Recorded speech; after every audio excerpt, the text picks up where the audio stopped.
definitely serious. Are you sure we can handle this? After all those courtroom shows we've seen on TV, man, we're solid. Good afternoon, Mr. Huxable, Mr. Bradley. Oh, she called us mister. We're dead. No. She's just trying to rally you. Chill out. With me as your attorney, you have nothing to worry about.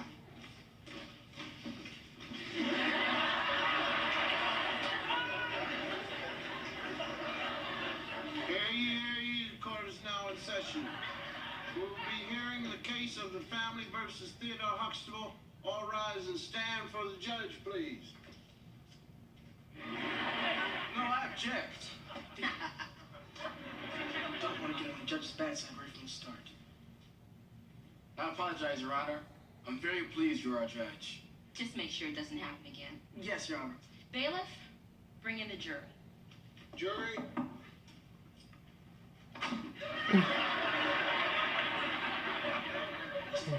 You better object now.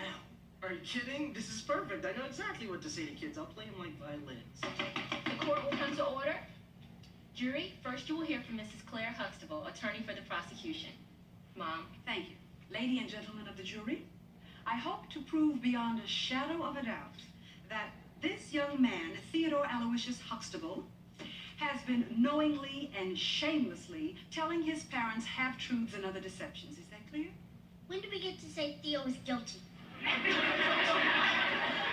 the prosecuting attorney like to call the first witness? Thank you. I'd like to call to the stand Heathcliff Huxtable. Me? Yes. Yeah, I'm the bailiff. You can call somebody else. I know, but you're also my surprise witness. I don't want to be the surprise witness. Your Honor, make him take the stand. Bailiff, you have an attitude problem.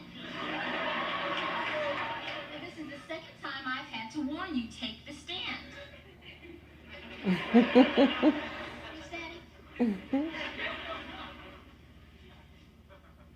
You plan to tell the truth, so sit down.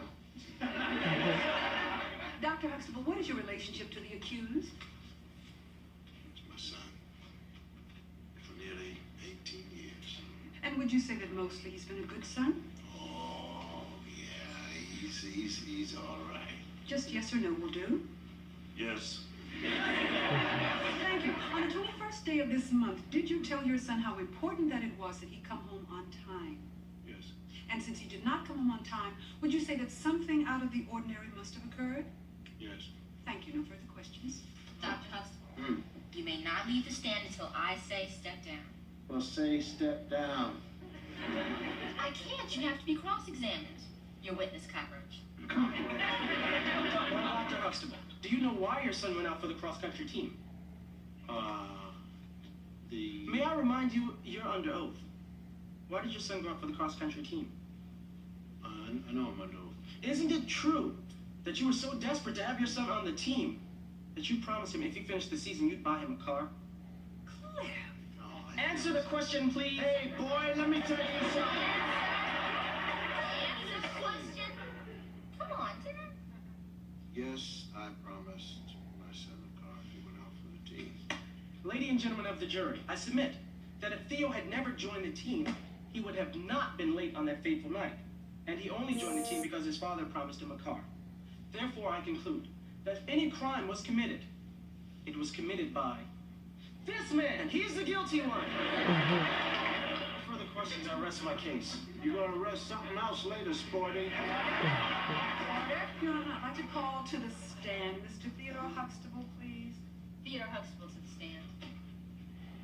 Do you promise to say it? I did. There you go. Mr. Huxtable, did you tell me yesterday that your coach was having domestic problems? Yes, Where did you hear this? from a reliable source from the team. Who? Cockroach. So you heard from your teammate Cockroach that your coach was having domestic problems. Well, yeah, you see, he read that when you have domestic problems, you take it out on other people. The coach is always taking things out on us. So you have no personal knowledge of the coach having domestic problems. Well, no. Okay, so then what you told me wasn't a lie, but not exactly the truth. Well, Let's go to another subject, Mr. Huxtable. Circus burgers. Would it be fair to say that you love circus burgers? not as much as I love my parents, my sisters, and their friends. But you do love them. Well, yes, if you can love a hamburger. Then you should have been very excited when the cross-country team went to Circus Burger yesterday. Yes. When the bus pulled up, you and Walter rush in. Yes. Were you first in line? Well, no, you see, we're not the fastest guys on the team, so we ended up being in the middle. But Mr. Huxable, you told me yesterday that you and Walter were the only two team members who didn't get a chance to eat their burgers. Yeah. Well, how is it that the team members behind you got their burgers and you didn't get yours? They're animals. They'll do anything to get a circus burger. And you wouldn't? Well, not if it means being impolite. Excuse me, Mr. Huxable. Last week, I saw you push your father aside and step on your little sister to get in front of the Circus Burger line. Well, yeah, but I was hungry. You were not hungry yesterday? Well, I was, but not... Something prevented you from getting your Circus Burger. Something out of the ordinary. What was that something? Did you run out of money? No. Did you suddenly become vegetarian? No. Did you forget how to order? No. Did your feet fall asleep? Were you standing in a milkshake-only line? Or were you tackled by the Circus Burger clown? Mom, stop. Come on, I'm not some criminal. I'm your kid. No, you're not. You told me to treat you like an adult. Well, is this how you treat adults? When I take them to court, yes. Now, are you going to tell me the whole truth, or do I begin to play rough? Okay, I'll talk. Now, we didn't mean any harm by this, Mom. And if we knew this was going to happen, we never would have done it. What did you do? Well, there was this girl behind the counter, and she was kind of overweight. And Cockroach and I were making jokes about it. But we didn't think she could hear us. But some other guys on the team started laughing, so we started telling more jokes. And by the time we got to the front of the line, she was crying. I guess she overheard us. And that's why your coach was yelling at you and made you get on the bus. Yeah. He took everybody else home first, and he stopped the bus and gave me and Cockroach a 20-minute lecture. And that's why you were late. Yeah. So what did he say to you today at practice? Well, we didn't go to track practice. After the lecture, the coach took our uniforms. So you're off the team? Yeah. I'm sorry, I tried to keep it from you and Mom. Now, how many times do we have to tell you to tell us the truth no matter what it is? Because when you don't tell the truth, your life falls apart. I mean, look at you. Past couple of days, you've been around here scrambling, backpedaling, covering your tracks, giving all this deception. None of this would have ever happened, Theo, if you had just told us everything from the beginning. And, honey, that's what I'm trying to get through to you. Do you understand? Yeah. Does everybody here understand? Huh? Brody, were you listening to me? Yeah? Okay, what did I say? I don't know. So tell your sister what I said. Oh, Mom, I was concentrating on being a judge. Did anybody here today learn anything from all of this? Well, I did. From now on, I'm going to tell the truth because I don't have enough money to hire a good lawyer. That's good enough for me.